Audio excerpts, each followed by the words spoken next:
Bonjour, bienvenue dans cette nouvelle guidance du mois de février. Comme d'habitude, je vais vous partager la canalisation que j'ai reçue, des messages à transmettre pour ce mois. Et aussi, je vous donnerai un petit peu toutes les orientations des différentes traditions qui nous parlent des énergies du mois de février.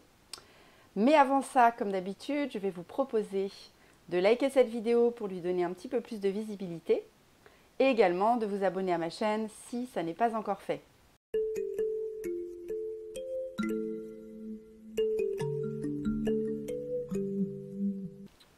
Alors pour commencer, dans la canalisation que j'ai reçue, j'ai commencé par avoir une image, j'ai vu des personnes avec des pas qui marchaient dans la neige, qui laissaient des traces dans la blancheur de la neige.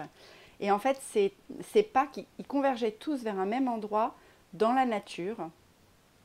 Et en fait, tout le monde se regroupait et était là pour assister à l'émergence de la première fleur qui sortait de terre. Voilà, donc c'était assez beau. Et ce symbole, c'était vraiment un symbole de renaissance de la vie après cette longue période de gestation dans le ventre de terre-mère, cette gestation de l'hiver. Et en fait, ce message symbolique que j'ai eu en image, il était là aussi pour nous rappeler que le temps du repos de l'hiver est nécessaire, bien sûr, pour pouvoir voir fleurir notre inspiration, notre créativité au moment du printemps. Il n'y a pas à bondir dans l'action dès la première indication que l'hiver touche à sa fin. L'énergie qui pointe son nez à ce moment-là est à utiliser, mais à bon escient. L'idée, ça va être de profiter de cette remontée d'énergie après cette période d'hibernation pour créer, projeter, imaginer, préparer, un peu comme une mère qui est en gestation et qui imagine déjà son enfant, qui se projette avec lui. C'est donc une période qui est vraiment propice à la visualisation créatrice. Ça va être très important pendant ce mois de février parce que, vous le savez, vos pensées créent votre réalité. Alors, vous allez recevoir l'inspiration qui va descendre de votre âme et à partir de cette inspiration énergétique qui va émerger, vous allez pouvoir vous projeter et créer votre avenir.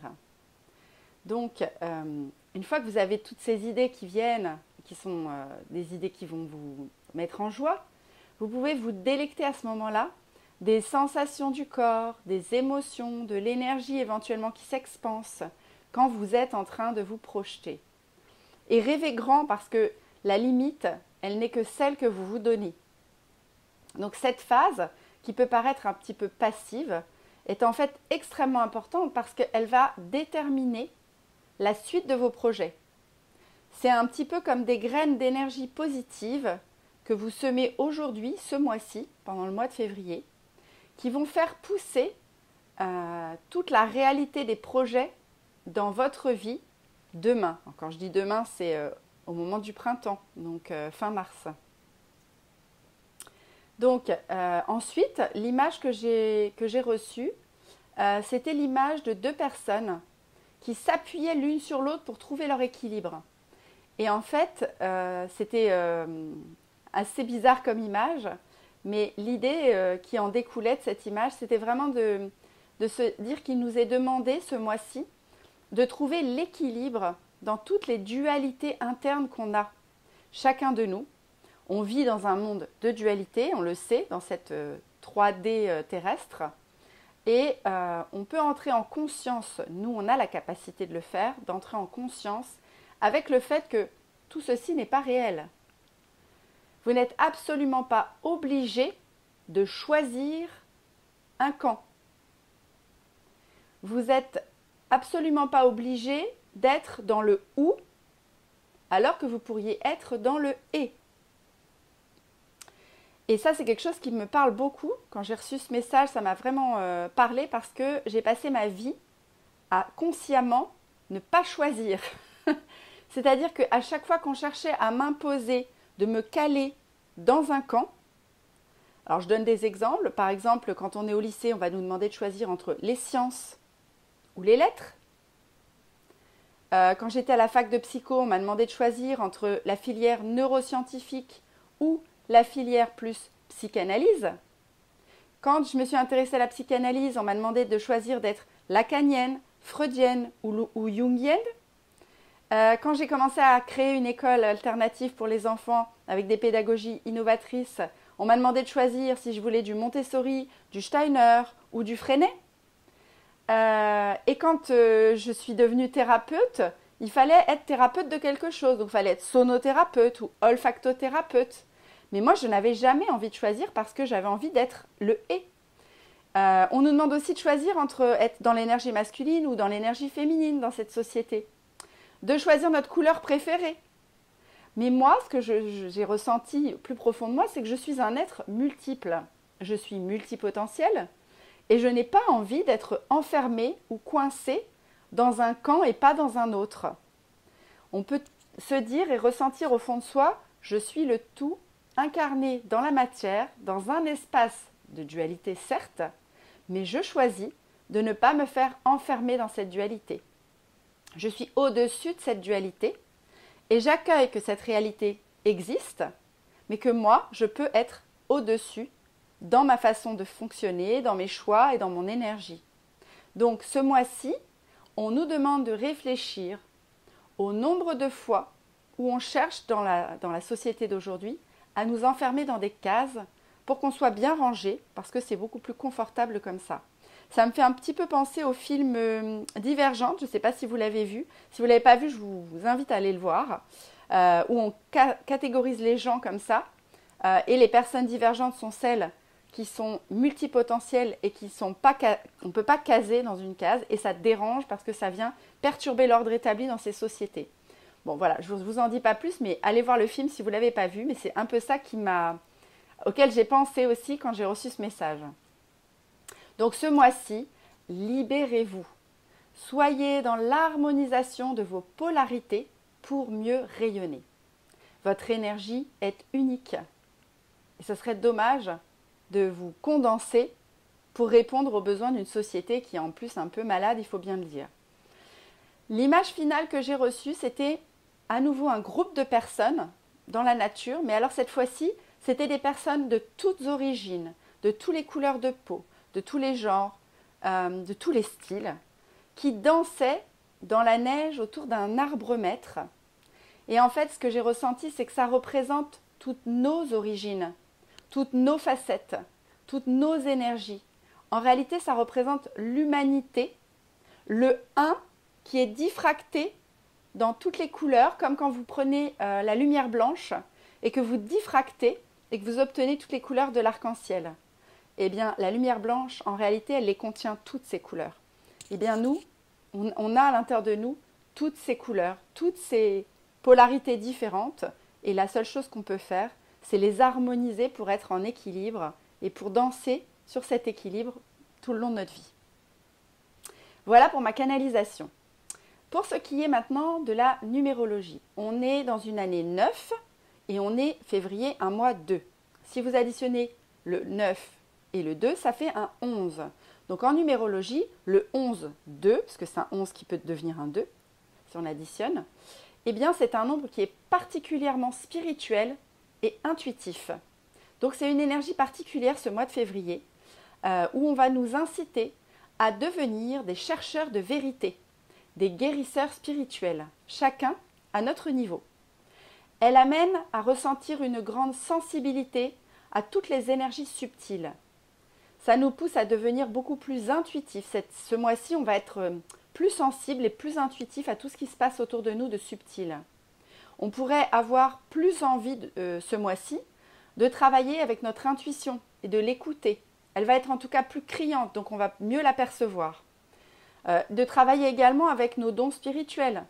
On pourrait être un peu plus tourné vers la médiumnité, la guérison holistique ou l'envie de transmettre dans un enseignement plus spirituel.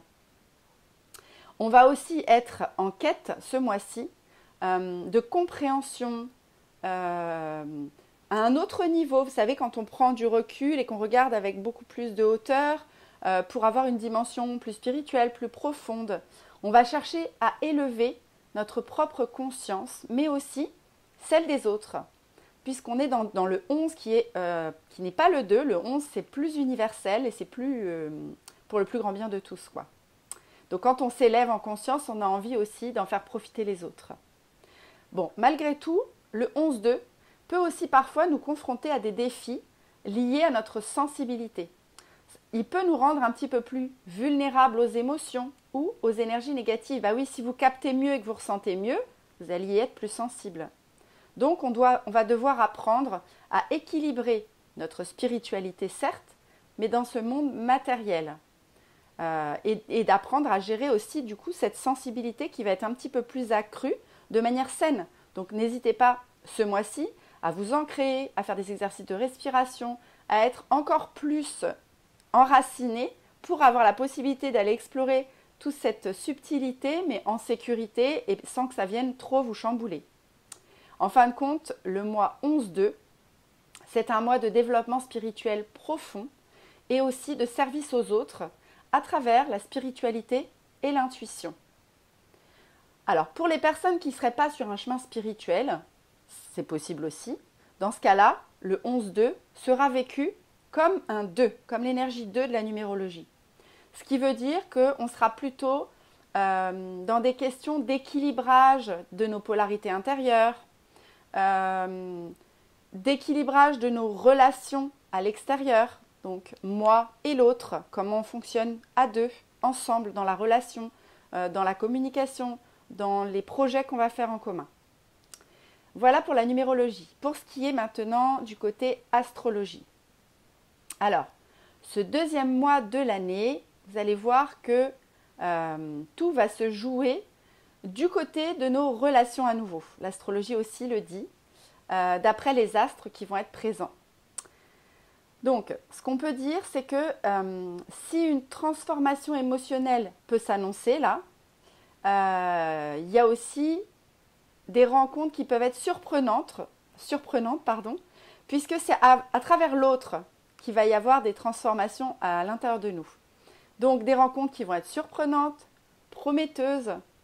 Il y a aussi des émotions assez passionnelles, assez passionnées, qui risquent de rimer parfois avec certaines tensions. Bah oui, quand les émotions sont très intenses, on a plutôt tendance, c'est un peu électrique parfois, entre les humains.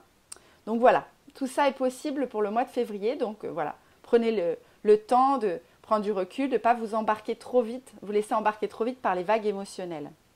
Dans le ciel, les planètes s'alignent comme les chiffres dans une machine à sous. Ping, ping, ping, ping. On a déjà vu l'alignement qui a eu lieu autour du 21 janvier. Là, on a un jackpot cosmique, surtout le temps du week-end qui vient là, enfin, dans lequel on est. On a Mercure qui va nous souffler des idées folles. On a Jupiter qui va stimuler notre ambition. Et on a Mars qui va nous donner de l'audace. Quant à Vénus, elle va changer de crèmerie astrale ce dimanche-là, demain, et quitter le territoire du Poisson pour aller dans celui du Bélier. Donc, ça risque de swinger un petit peu. Vénus va illuminer les relations sentimentales, pendant que de son côté, de leur côté, Mars et Mercure vont nous insuffler une énergie créative pour mener à bien nos projets. Donc, ça va être quand même assez dynamique, hein, comme vous pouvez le voir. Ça va pas être un mois pépère, quoi. Ça va être un mois stimulant. La planète Vénus va commencer sa rétrogradation le 16 février et ça va durer jusqu'à la fin du mois de février. Voilà, donc pendant une douzaine de jours, puisque le mois de février est quand même assez court. Mars, lui, il rétrograde toujours, il continue sa rétrogradation.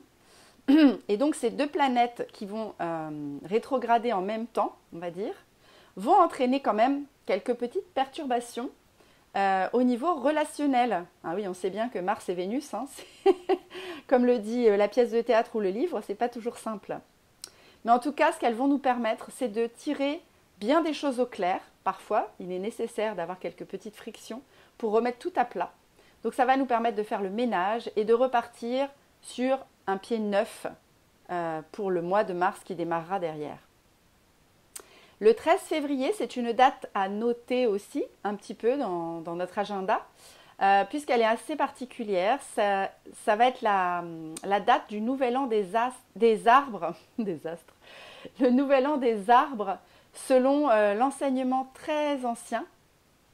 On disait justement que donc le 13 février, c'était le nouvel an des arbres.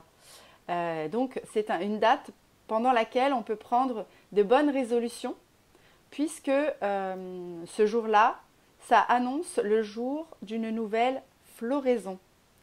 Donc c'est intéressant parce que c'est là qu'on va pouvoir semer, on va dire encore une fois, des graines pour la nouvelle floraison qui arrivera au printemps. Voilà pour l'astrologie.